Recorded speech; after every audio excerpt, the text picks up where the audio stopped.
Hello, hello, Luminary. It's time for March. Can you believe we're already at March? Well, here is your March StarCast. Buckle in because it is time to GSD, get shit done. Welcome to Star Powered Astrology for Changemakers. I'm Leslie Tagorda, your guide, a Hawaii-born Filipino-Jewish astrologer who loves navigating visionaries like you through the spiritual journey of your work so that you can be inspired to lead by your chart and become the luminary leader you were born to be. Hello, hello, friends. I am recording this at the very last minute, a day before we step into March on our bonus leap year day.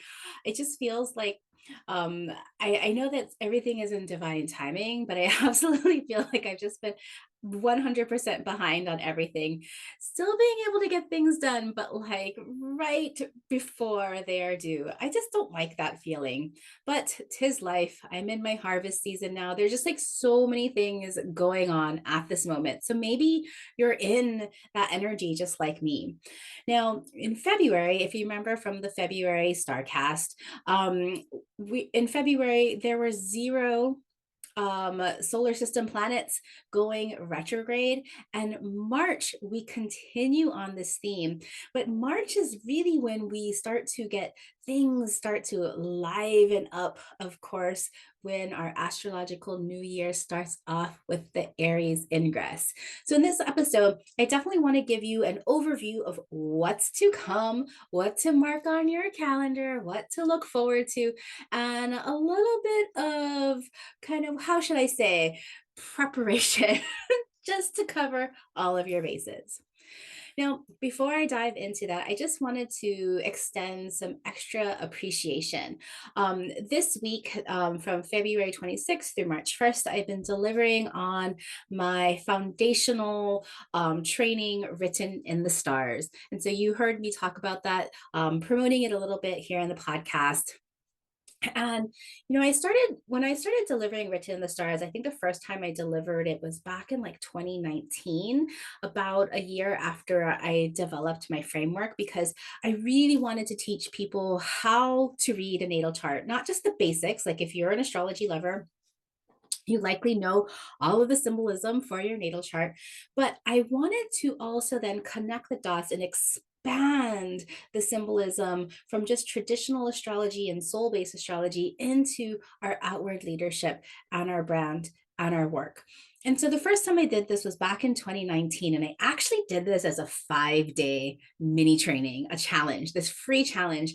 And this was like the first time like I ran ads and I did all these things, and I had like 400 people sign up for my free training, and it was fantastic. About 50 people showed up live, as they do, and over the years, I've re-recorded it, I've offered it live, I've offered it as kind of an evergreen, meaning like it sits in a training library that people can buy on demand anytime. And this time, my intention was not only to share this gift of astrology again and teaching it live, but I wanted to re record it, looking back at all of 2019. I guess that's really only like 5 years. It feels so much longer. Oh, those pandemic years. I feel like 2 years, 3 years of work got done in like just 2020, as I was like putting my book and things together. Anyway, I digress. But just like the amount of time that has gone by, it seems like it's so much longer, and I've learned so much. And the reason why I'm sharing this with you is because there's power in iteration. Yes, you can wait until something is absolutely perfect before you release it out into the world, which I highly don't recommend, because you know what? If you wait until something is perfect, then it's never going to be perfect. You're never going to release it. Or instead, you iterate and you fine tune it and you perfect it, not perfect, like make it perfect, but get better and better and better each time. I guess that's what my training as a classical musician, I've always known the beauty of diligent daily returning to something to get stronger, to get better, to get more proficient. And the same with astrology, something that is so deep in my heart, something that I love teaching, and that my students tell me that I'm an amazing teacher, being able to connect the dots and explain things and get really, really clear. But in this version of Written in the Stars, My true intention was to record it in a way that explained my entire framework and that it showed how written the stars, even if you know how to read astrology, was your gateway into my entire method of astrology and branding, which I call the Astro Brand method. And let me just say, this time around, there were I was teaching us I was teaching Written in the Stars to all of the members in my star powered membership, my star powered circle membership. And then I invited people to who wanted to sample my teaching to come in and register for the training. And we have, I think, about 60 people on that come at the beginning of the calls. Maybe they don't last until the 90 minutes, but it's been consistent over the 5 days. People keep on showing up. And this has been such an amazing group. The questions, the presence, the vulnerability. I have had just such the most wonderful time teaching this foundational training and then getting a chance to record, and then we'll be editing and post productioning this training so that it can live forever in my Astroban library. Just so if you are a participant, if you've been listening and participating in this training, just know that I have so much gratitude for your presence, for your time, for your appreciation. It absolutely lights me up. Now, it's really interesting how when we have this body of work that we are so tied to, it's I love returning to it. I love teaching it because people ask questions that open up a whole nother level of what it could be and how I can talk about it. So for every one of us here, and especially as we move into March, I really invite you into this idea of reiteration. You don't have to create something brand new and each and every time, but what do you love the most of your current work? How can you polish it up to fit your design and your energy to do the things that you love the very most? And how can you fine tune it and keep on chipping away? How can you let go of the need to make it perfect before you can release it into the public, knowing that it is more than good enough right here and right now? So I invite all of us to consider this in terms of putting out our offers, putting out the things that mean the most in our business, and taking that next step forward to get shit done. And the energy of March is truly going to support you. Okay. So as I said earlier, March, we have the entire month where we have 0 planets in retrograde. Now, that doesn't mean that we're not going to have a few little snags, because Mercury, who's going to start going retrograde on April 1st, enters the shadow zone the day before we have our Aries ingress.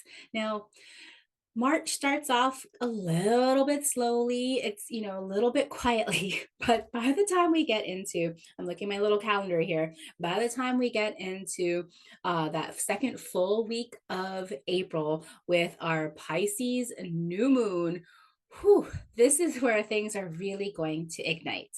Now, because we just almost finished the first quarter of 2024, right? We think we have our new year, our Gregorian new year, when things move on to January 1st. And then we have our Aquarius new moon, where we have our lunar new year. Well, things are just starting to warm up, starting to sprout, because the thing that we're really looking at in March is that Aries ingress, when the sun moves into 0 degrees of Aries, sparking off the astrological new year. And I think you can feel that energy kind of rising, even if you live in the southern hemisphere where things are starting to turn into autumn and fall. There is this energy that is bubbling forth, getting ready for all of us to like step into.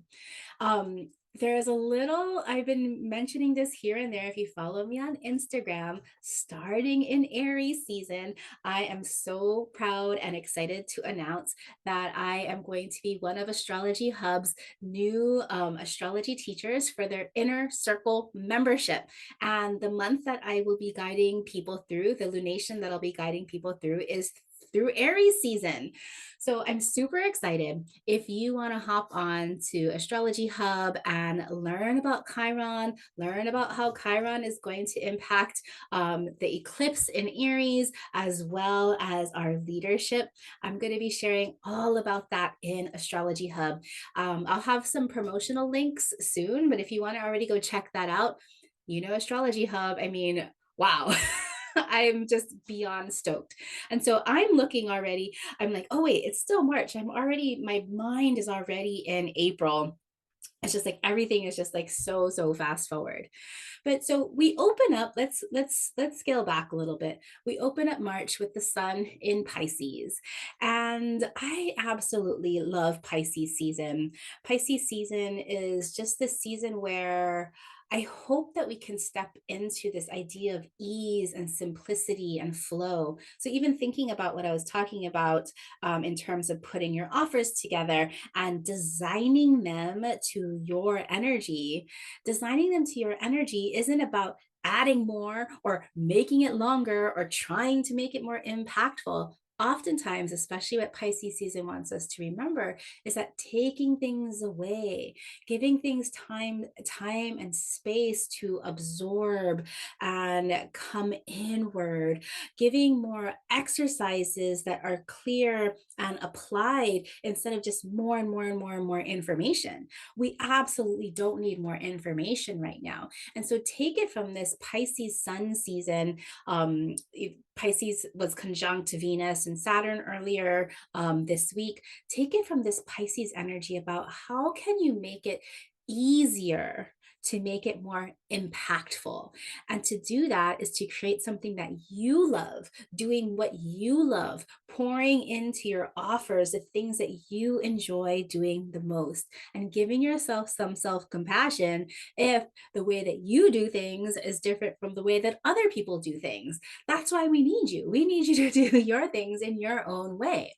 So Pisces, so March opens up Friday, March 1st in Pisces season. And shortly after, we have in the first week, we have the only big things besides the moon running around is Venus squares off with Uranus. Now, I love Venus squaring off with Uranus. This is going to both be in Aquarius, or Venus in Aquarius, Uranus in Taurus, both fixed signs. And so this could be surprise money things. This could be surprise love things. I'm just, I like the energy of surprise. How can we get more excited about what's coming forth? And of course, preparing a little bit. How can you prepare?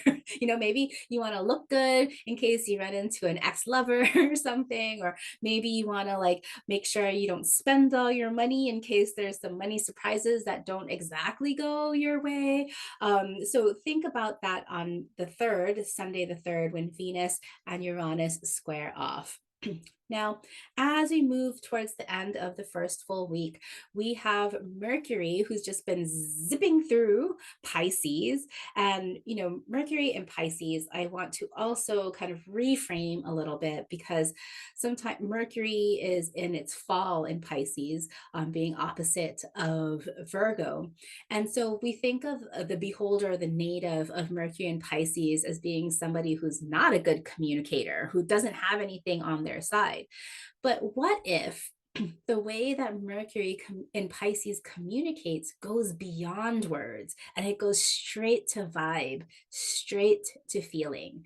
Now, you might be surprised, but I have my Pisces, my Mercury in Pisces at my midheaven. And yes, when I was younger and working through that kind of Pisces Mercury energy, even though I'm a native English speaker, I remember in undergraduate, my writing was so terrible, so discombobulated, so unclear that the humanities teacher, I still remember her just with just such a disdain. She was like, "Is English your second language?" And I was massive like microaggressions there, let's just say. um English wasn't my second language. You could have been more helpful and taught me how to use better grammar or how to explain my ideas more clearly, instead of just like going straight for the throat and asking if English was my second language. Ugh. Anyway, I digress.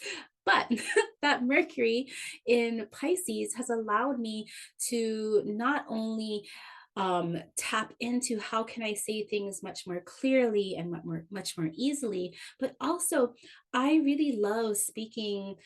I could do this more, but speaking poetically and speaking musically. And that's probably also one of the reasons why I am a classical musician. It's not really about what I'm saying, but it's how I'm saying it. And so, for all of us, as Mercury finishes up this last week in Pisces, even if you don't have Mercury in Pisces, it's like, how can you say things that give the intention and the energy instead of always looking for the perfect words? Put that vibe and put that intention and put that energy into the intention of your communications, whether your communications are in written form, on social media, in digital, in a photo, in a piece of music, in a poetry, whatever your communications are. Mercury in Pisces goes beyond the words.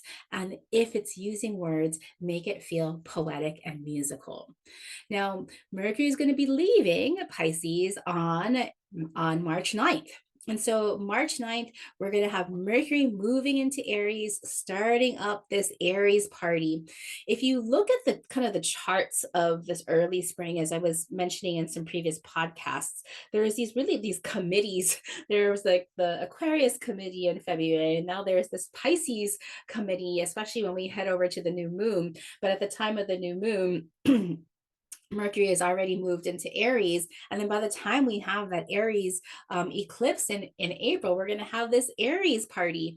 And so all of the inner planets, they're moving pretty tightly and in almost exactly at pace with each other. And so Mercury enters Aries on the 9th, on Saturday the 9th. And Mercury in Aries just wants to, it's like the train that's like full blast ahead, and it just wants to get where it wants to go. And so I want us to all be super conscious with Mercury and Aries about how to slow down our thinking a little bit. How do we intentionally put ourselves into a slower gear so that we can receive and perceive all of the information? A speeding train of information like Mercury sometimes is not able to capture all of the information that it so desperately needs. And then in a couple of weeks, Mercury is still in Aries, it's going to hit the shadow zone, and so it's going to slow down until we have that Mercury retrograde that's going to be all back and forth in Aries. So Mercury is going to spend a long time in Aries, and it's really going to allow us to rethink our leadership, our initiative, and also how we become our best self. So, like all of the mindset, all of the reorganization that needs to go. But it first starts with Mercury entering Aries on March 9th. March 10th, we have a beautiful Pisces new moon.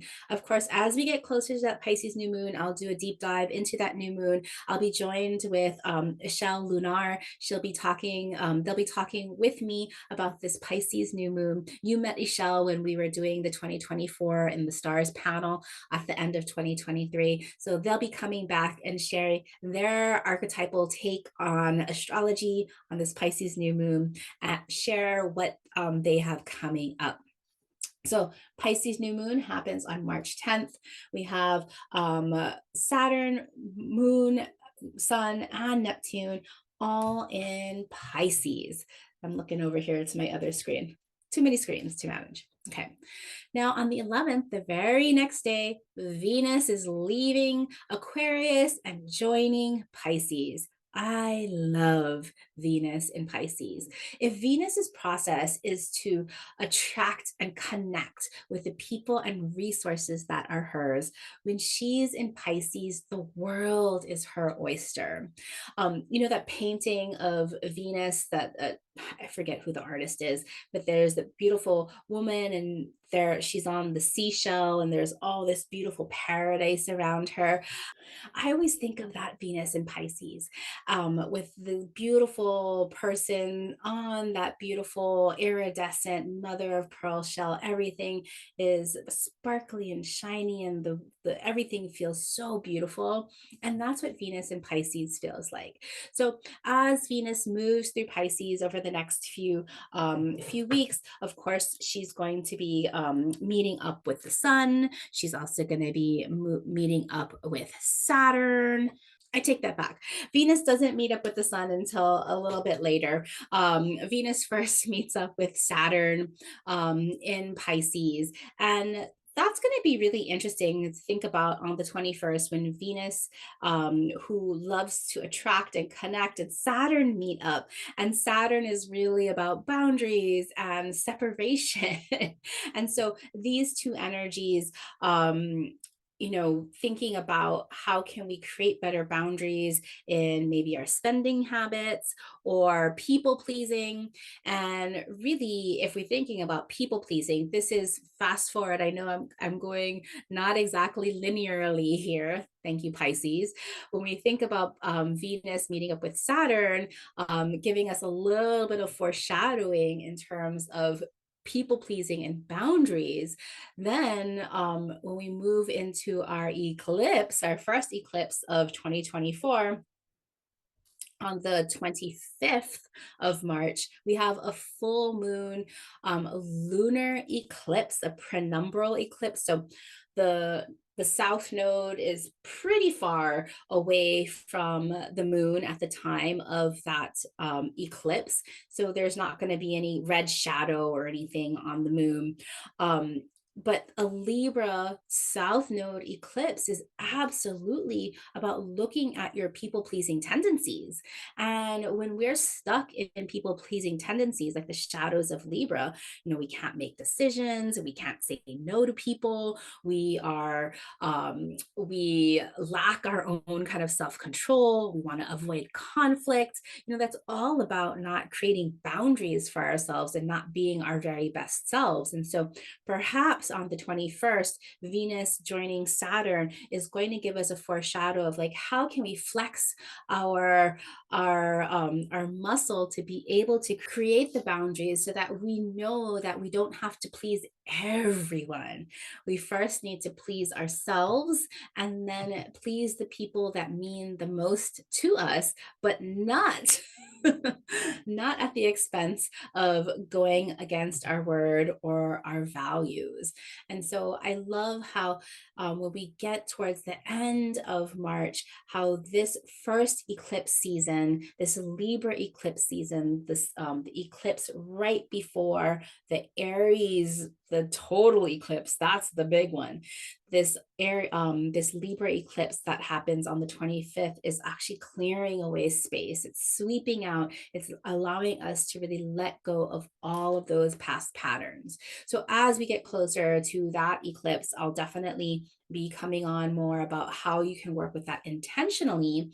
And if you're in Star Powered Circle, know that between our two eclipses, between the Libra eclipse and the Aries solar eclipse, we're going to be doing an eclipse challenge. We are going to be more fully stepping into our leadership. And I can't wait to do some of the exercises that are going to dig deep into some of our fears that we don't show up fully in our leadership. So that's super exciting coming up.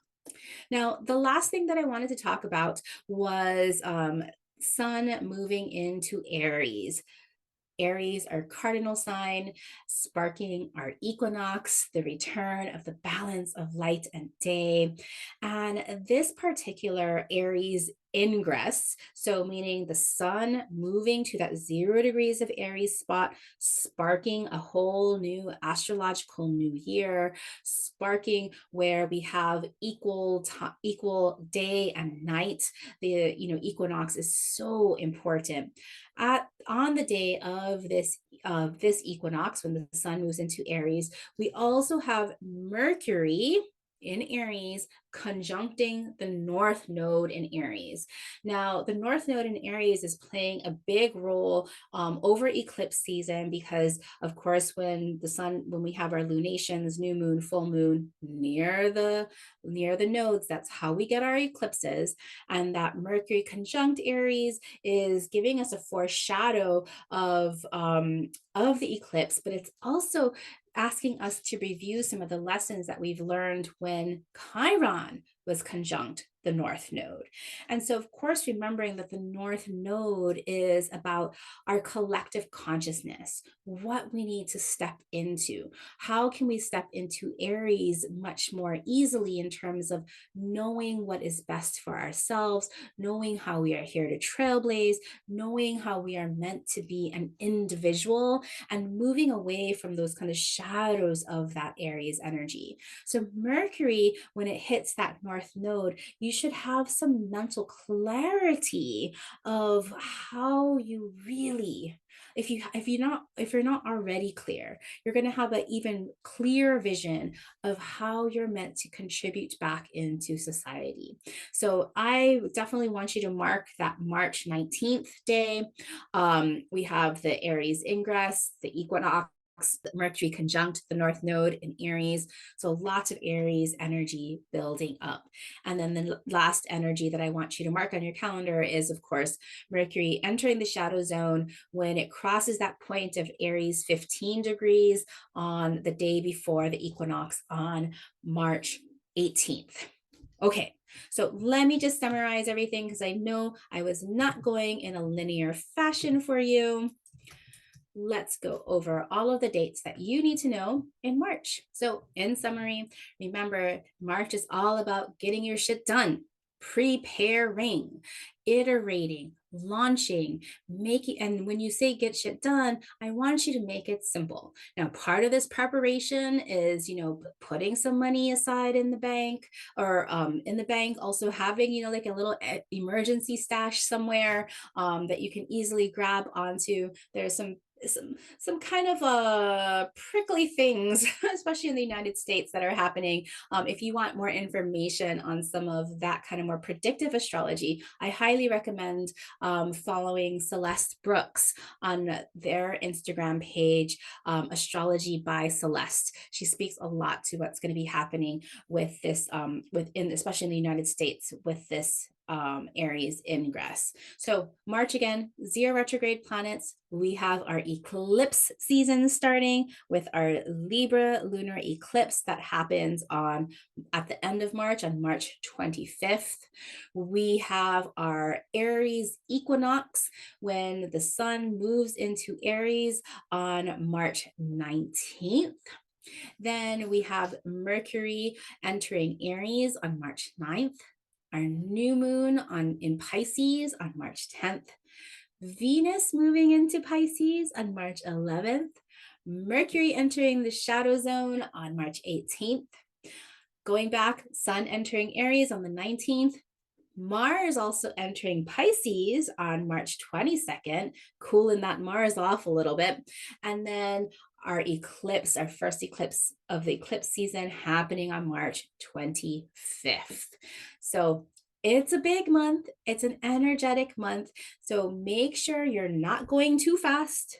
Pace yourself, allow yourself to understand, allow yourself to iterate, but really get things done this month. Make the preparations that you've been putting off. Don't keep on kicking the can down the road. This is your time to do it now in March. All right, my luminary, thank you for listening. Until soon, I'll see you later. Bye. As a human design projector, my energy shines more brightly because of people like you who share my work. If you enjoy this podcast and want to help build a movement of innovative astrology and leadership and spark the intuitive revolution, please rate and review this podcast on Apple Podcasts, or better yet, share this podcast with your change-making besties. We will all shine brighter together as we create the future we want to see.